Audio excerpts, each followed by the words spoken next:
Pennsylvania is just a small piece of a bigger puzzle here with our globe. And the atmosphere plays an even larger part. Right there, see? Not so vast in comparison as to the huge atmosphere above us. Today we're going to be talking about two important factors that are damaging our atmosphere.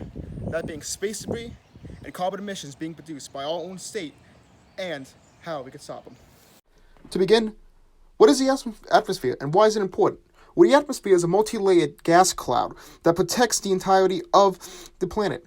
What it protects us from? Ultraviolet radiation that is normally emitted by the sun, but however filtered and protected.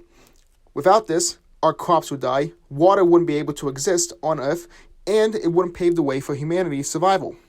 Thus, with us polluting it with space debris, as it is commonly referred to, is anything man-made that has been left in the Earth's atmosphere, and range from specks of paint stripped off of space shuttles to millions of tiny copper needles launched into orbit by the United States military. According to NASA, over 27,000 pieces are currently being tracked by the Department of Defense's space surveillance system. However, there are many too small to be tracked.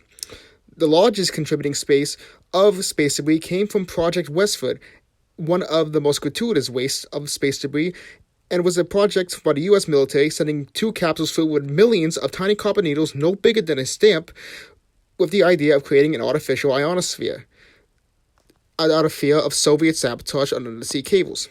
The danger of space debris is that it poses threats at traveling at high speeds of over 15,000 miles per hour, not only to astronauts such as Pennsylvania native Andrew J. Forstall, but as well as damaging communication satellites, the International Space Station, and of course, other telescopes that let us see further out into the stars.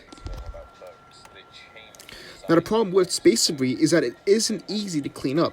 As with everything, sending stuff up to space is extremely costly, and there have been ideas flown around, from giant robotic grappling arms to harpoons and net.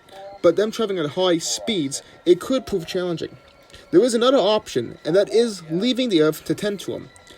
That is, of course, the atmosphere. As we know, things tend to burn up in the atmosphere, and that was the original reason behind Project Westford and abandoning them up in the atmosphere, believing that they would burn up in the atmosphere upon re-entry. And to their credit, some of that has happened, but it's slow going and taking a long time at best.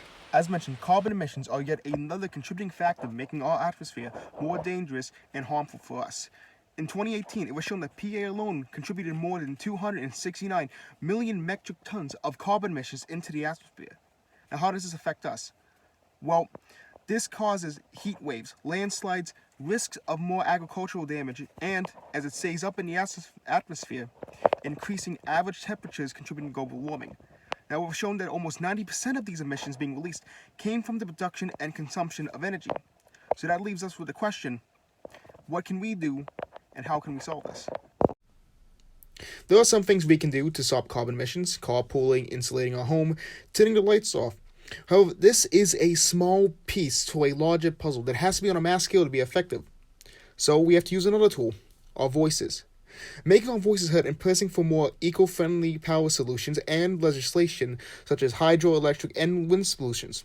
Well, they still produce CO2 emissions at 24 grams per kilowatt hour and 11 grams per kilowatt hour respectively. PA, however, announced a climate action plan with the intent to reduce PA's carbon footprint, reduce it by 20% by 2025, 80% by 2050, with plans to use power effectively, better building and manufacturing codes, and increasing fuel efficiency.